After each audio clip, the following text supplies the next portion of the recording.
Cashed in with two of my three complimentary plays on Saturday, scoring easily with Baylor, watching Gonzaga come back from a 17-point deficit to cover at St. Mary's, and then unfortunately looking at the play with Arizona, which seemed like a sure winner in the first half when the Wildcats were up by double digits at home against UCLA, but unable to cover, winning by 10 against the Bruins, laying 14, 2-1 with the free picks on Saturday, but hit my best bet again as my 15 dime best bet in college basketball. Number 12 out of 16 scored with Davidson in a double-digit home blowout rout as anticipated of the Fordham Rams. Hi everyone, Al DeMarco here, general manager of the world's largest online sports handicapping website in the world, and that of course is VegasSportsAdvisors.com. And this is going to be your Sunday video report here on Roku and over at the website VegasSportsAdvisors.com. Listen, I've got two more complimentary plays for you today. They're both going to be in college basketball. The first one is going to be in the Horizon League, one of my favorite conferences,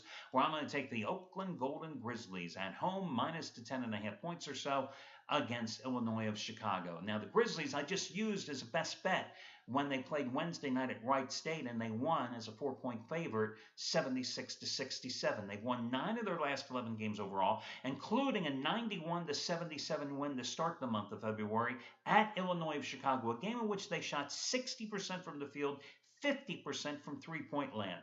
The Flames are coming off a 71-60 home loss as a 1-point chalk to Wisconsin-Milwaukee. They've lost 10 of their last 12. It's a big number, but I like Oakland to get the cover here.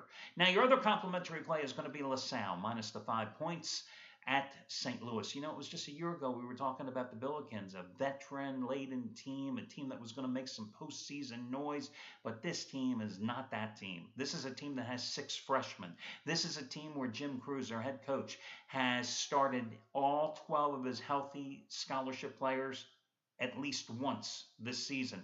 This is a team that Crews has had 9 different starting lineups. Is there any surprise in when I tell you that this is a team that has averaged 18.5 turnovers in their last 4 games, a team that has lost 12 of its last 14 games, a team that is dead last in the Atlantic 10 in scoring, averaging just a shade over 60 points a game? Meanwhile, LaSalle's coming off an 87-72 home rout of Duquesne. Last road game for the Explorers, of course, was that overtime upset of Virginia Commonwealth. But listen, I have to be honest, VCU was without 2 starters, including their leading scorer in that game. And this is a LaSalle team in true road games this season, only 6-4, including 2-4 in the A10.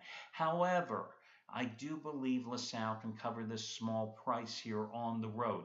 Listen, St. Louis is coming off back-to-back losses to VCU and Rhode Island. They lost at VCU by 20 points. They lost at Rhode Island by 13 points. Both of those teams, both nicknamed the Rams, love to pressure you nonstop from end to end of the floor. And that pressure defense creates turnovers. Now, LaSalle doesn't play that style defensively, but make no bones about it, LaSalle is a very good defensive team. Again, you've got a St. Louis team that has problems scoring, a St. Louis team that has no chemistry, no cohesiveness, and it's shown in the fact they've averaged over 18 turnovers in the last 4 games alone, and they just don't score many points. I think it's going to be close. I think it'll be a 7-point win by LaSalle, but that's good enough when you're laying 5, and that's your other free play for Sunday. Good luck, everybody, and I'll catch you again Monday here on Roku and over at VegasSportsAdvisors.com.